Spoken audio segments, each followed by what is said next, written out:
Yesterday, Gary called me into his office and demanded my garage door code. He claimed he was sending a maintenance guy to swap out my company sedan at my home while I was at my desk. What he didn't know, I hadn't driven the car home that day. It had an annoying slow leak in the rear tire, so it was still parked in the office lot. I had taken my wife's SUV instead. I live in a rural area and my garage is detached. It's where I keep about 10 Ks in woodworking equipment, including a brand new cabinet saw I haven't even finished wiring up. I told him absolutely not. I have the keys in my pocket and I'll just drive it to the shop myself tomorrow. Gary went nuclear. He started screaming about insubordination and withholding company assets. He gave me an ultimatum. Give him the code or I was fired for theft, and he'd have the cops at my door. I didn't blink. I told him that if access to my private home was a condition of employment, then I was done. He told me to pack your shit and get out of this building right now. I followed his order to the letter. I left the car keys in his inbox, on his desk, which was a mess of paperwork, and walked out without saying another word.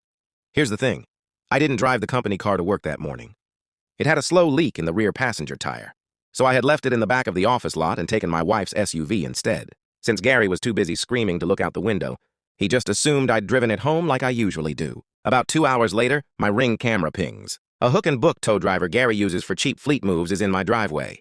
When he didn't see the car, he actually pulled a pry bar from his truck and started working on the side door of my detached garage. I called 911 and reported an active burglary. Because I'm out in the sticks, response times usually suck, but a county deputy happens to live 2 miles down my road. He was in my driveway in under 6 minutes and caught the guy mid-pry. The tow driver folded instantly. He showed the deputy text from Gary saying, "Employee terminated and is hiding the car in the garage. Do what you have to do to get it. I'll cover the door." The deputy called Gary to verify the theft. Gary, thinking he was being a hard-ass, confirmed on a recorded line that he authorized the entry because I had stolen the vehicle. The deputy then drove to the office to recover the stolen vehicle. He found it parked exactly where I left it, 50 feet from Gary's office window.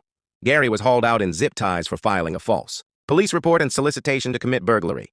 He apparently made it worse by resisting and screaming about his rights, which earned him an obstruction charge for good measure.